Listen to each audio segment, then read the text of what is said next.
Assalamualaikum warahmatullahi wabarakatuh. Perkenalkan, nama saya Mutiara Yudi Anisha Putri dengan NIM 21050974044, Prodi Pendidikan Teknologi Informasi tahun 2021 kelas B. Di sini saya akan mensimulasikan jaringan wireless beserta DHCP server. Alangkah baiknya sebelum simulasi saya akan sedikit menerangkan tentang jaringan wireless terlebih dahulu. Wireless merupakan jaringan nirkabel yang menggunakan gelombang radio dan bahkan komunikasi melalui jaringan wireless sangat mirip dengan komunikasi radio dua arah. Cara kerja jaringan wireless dengan adaptor wireless komputer menerjemahkan data menjadi sinyal radio dan mengirimkan atau memancarkan menggunakan antena.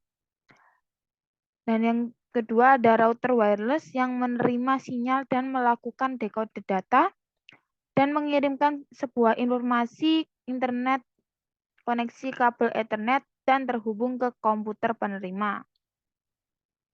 Wireless Internet merupakan layanan internet yang dapat diakses tanpa koneksi kabel fisik ke komputer menggunakan internet. Layanan internet wireless umumnya disediakan oleh penyedia layanan internet melalui router wireless atau secara lokal melalui penggunaan router wireless yang terhubung ke kabel atau modem DSL di rumah atau di kantor. Berdasarkan pengertian wireless di atas, di mana tidak dibutuhkan kabel atau perangkat lainnya untuk terhubung ke router. Maka dengan seperti ini, semua orang bisa mengakses jaringan wireless di area tertentu. Maka ada baiknya ketika menyiapkan jaringan wireless di satu rumah atau kantor, jaringan harus dilindungi oleh password untuk keamanan jaringan dan melakukan pengaturan jaringan wireless. Pada jaringan wireless terdapat 3 buah komponen yang dibutuhkan untuk mengirim dan menerima data. Yang pertama sinyal radio, yang kedua ada format data, dan yang ketiga ada struktur jaringan.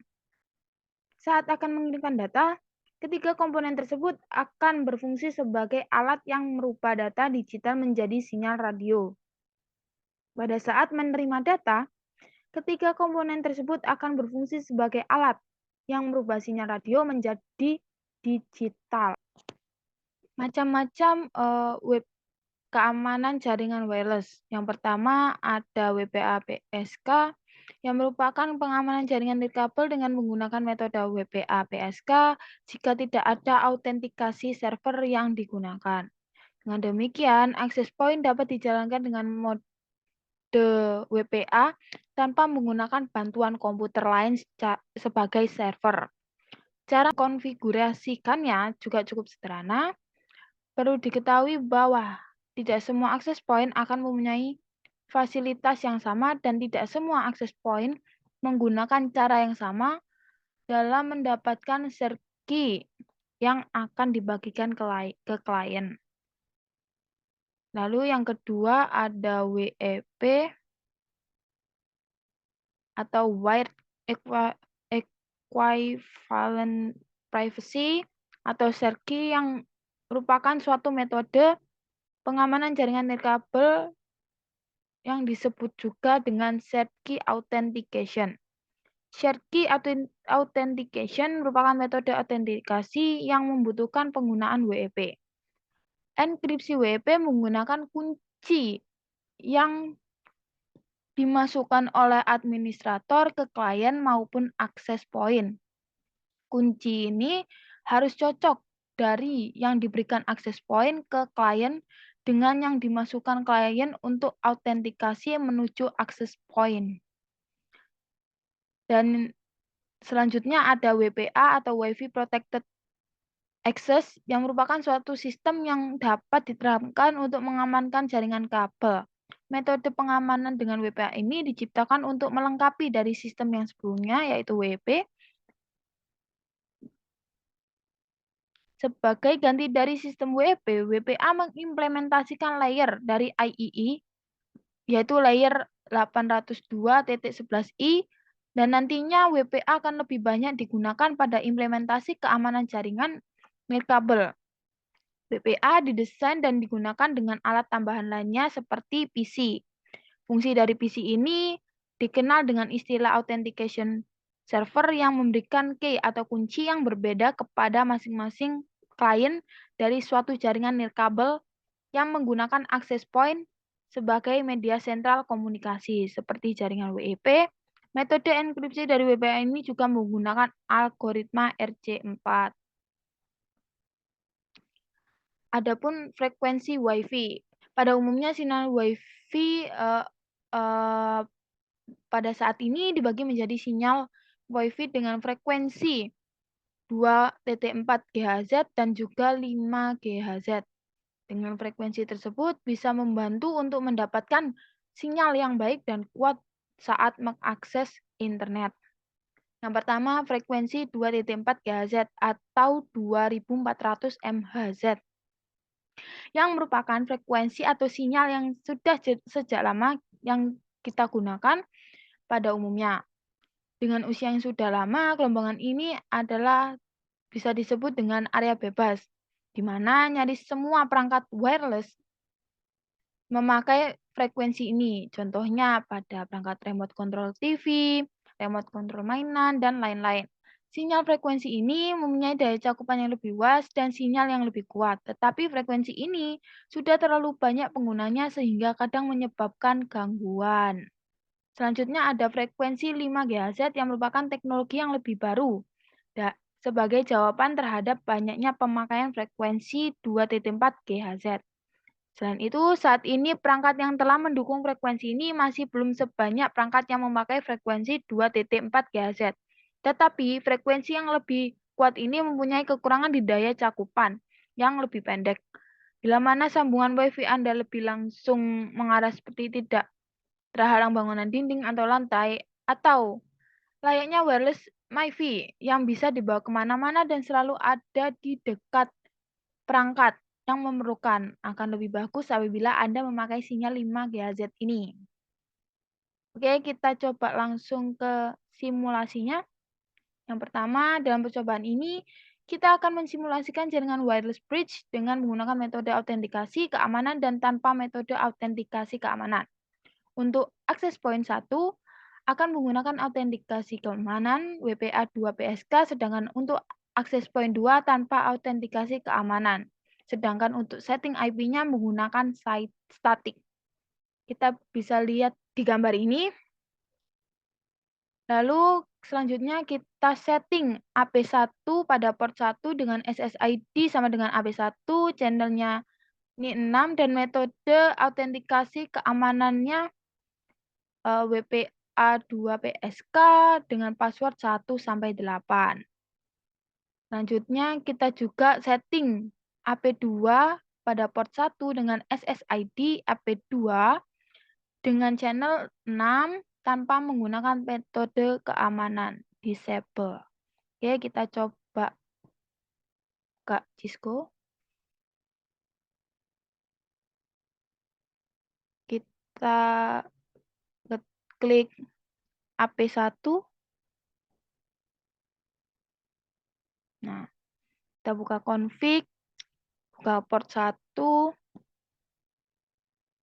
Nah, ini kita untuk AP1 dengan SSID AP1 dengan channel 6, coverage range-nya 140, dan authentication-nya WPA2 PSK dengan password 1-8, dan jangan lupa kita nyalakan on. Terus yang kedua kita buka AP2, buka port 1, SSID AP2, channelnya 6, coverage range-nya 140, dan authentication-nya disable. Dan jangan lupa tombol on ini dinyalakan. Centang. Baik, kita kembali lagi. Setting laptop pada wireless 0 dengan SSID AP1, terus metode autentikasi keamanannya WPA2 PSK dengan password 1-8, menggunakan IP address 192.168.1129/25. Yang kedua, setting smartphone pada wireless 0 dengan SSID sama dengan AP2 dengan tanpa metode autentikasi keamanan. Menggunakan IP address 192.168.1.130/25. Kita cek. Kita buka laptop.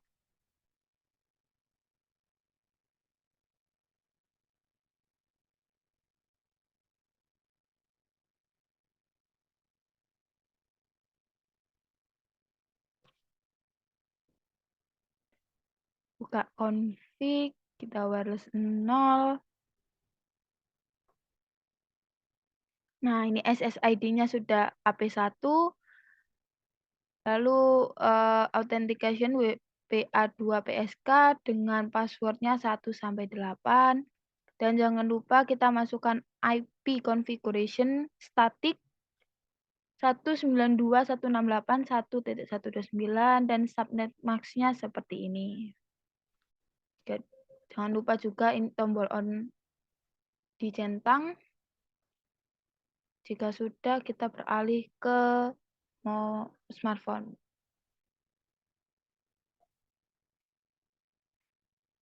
Kita buka config, wireless 0. Nah, ini SSID-nya sudah AP2. Authentication-nya disable. Terus 192.168.1.130. Ini 128. Dan static. Jangan lupa on. Jika sudah, kita kembali lagi.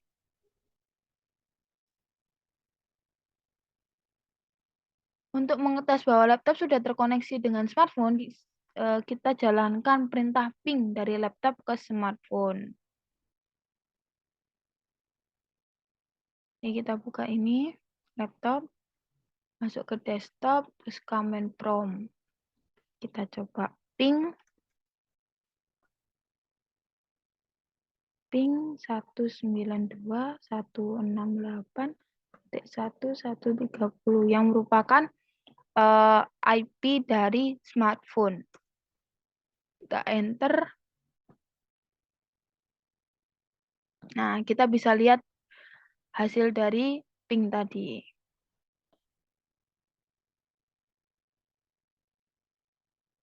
Oke, itu jaringan wireless. Next, kita akan membahas DHCP server. Bentar, sebelum ke simulasi,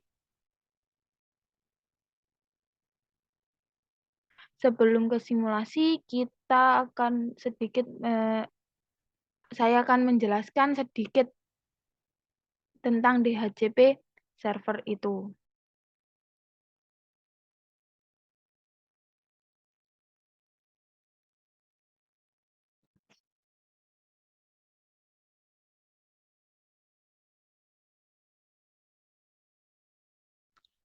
Oke, kita akan membahas DHCP server. DHCP server merupakan layanan yang secara otomatis memberikan nomor IP kepada komputer yang memintanya. Komputer yang memberikan nomor IP disebut sebagai DHCP server, sedangkan komputer yang meminta nomor IP disebut sebagai DHCP client. Dengan demikian, administrator tidak perlu lagi untuk memberikan nomor IP secara manual pada saat konfigurasi TCP/IP, tapi cukup dengan memberikan referensi kepada DHCP server. Pada saat kedua DHCP client dihidupkan, maka komputer tersebut melakukan request ke DHCP server untuk mendapatkan nomor IP. DHCP akan menjawab dengan memberikan nomor IP yang ada di database DHCP. Oke.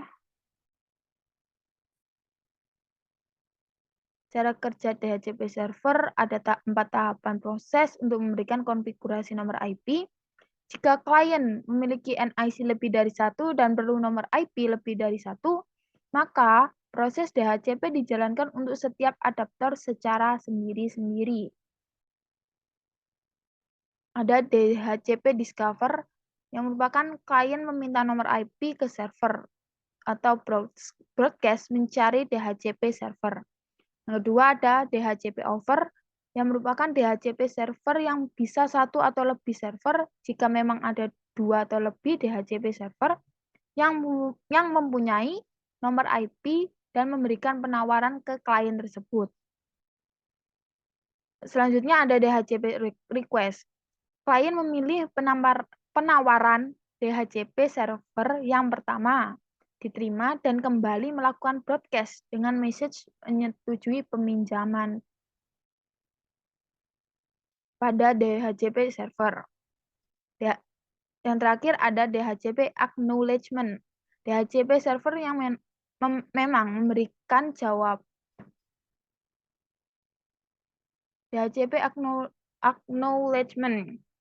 DHCP server yang memang memberikan jawaban atas pesan tersebut berupa konfirmasi nomor IP dan konfirmasi lain kepada klien dengan sebuah acknowledgement. Kemudian klien melakukan inisialisasi dengan mengikat atau binding nomor IP tersebut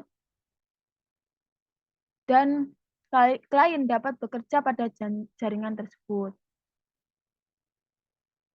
Kelebihan dan kekurangan bisa baca di link ini. Untuk metode konfigurasi DHCP bisa dengan konfigurasi range yang secara random otomatis memberikan IP address kepada klien dan dapat berubah-ubah namun masih dalam range IP address yang ditentukan. Terus yang kedua, konfigurasi dengan fix alamat IP address yang merupakan pemberian IP address yang sifatnya tetap value pada klien yang memerlukan data MAC address. Oke, kita coba simulasi dari DHCP ini. Yang pertama, dalam percobaan ini kita akan mensimulasikan DHCP server dan DHCP client di atas jaringan wireless bridge yang telah kita simulasikan sebelumnya dan bertindak sebagai DHCP server merupakan PC server dan yang bertindak sebagai klien adalah smartphone. Kita buat skema seperti gambar ini, jangan lupa. Lalu setting IP server secara statik menggunakan 192.168.1.253/25. Bisa dilihat pada gambar ini. Lalu kita aktifkan DHCP server dengan konfigurasi seperti gambar berikut. Oke, kita coba. Oke, kita lihat ini ada DHCP server, kita ketik.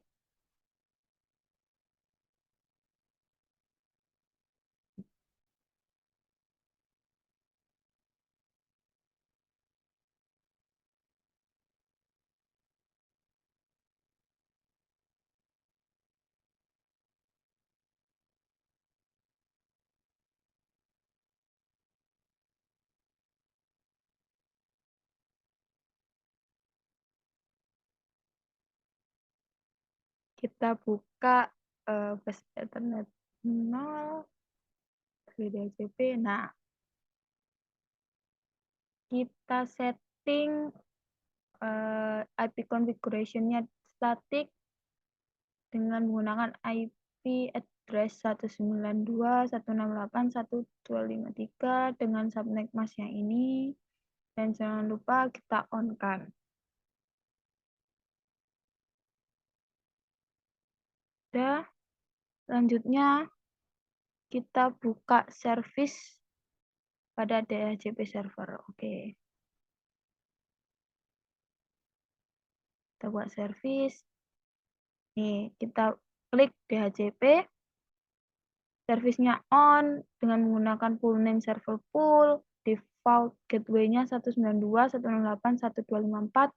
DNS servernya 33.33.33.1. Lalu start IP-nya 192.168.1.151. Di sini jika ada IP baru akan diteruskan dengan awal 152. Lalu ada subnet max seperti berikut, maksimum number-nya 50. Dan setelah itu kalau sudah diisi semua, kita save, habis di-save nanti akan muncul di data bawah ini. Oke, di situ kita silang. Kita kembali lagi ke web. Nah, aktifkan laptop dengan menggunakan DHCP client dan pastikan sudah mendapatkan IP dari DHCP server. Lalu juga aktifkan smartphone dengan menggunakan DHCP client dan pastikan sudah mendapatkan IP. Oke, ini IP kita buka laptop. Nah, config kita klik DHCP, wireless-nya juga DHCP, akan mendapatkan IP ini. Lalu jika sudah, kita silang, kita cek lagi, smartphone, config, nah kita klik DHCP, juga ini juga, di wireless DHCP, dan ketemu IP address sebagai berikut ini. Kembali lagi. Itu saja presentasi atau simulasi dari saya. Mohon maaf bila ada salah kata. Wassalamualaikum warahmatullahi wabarakatuh.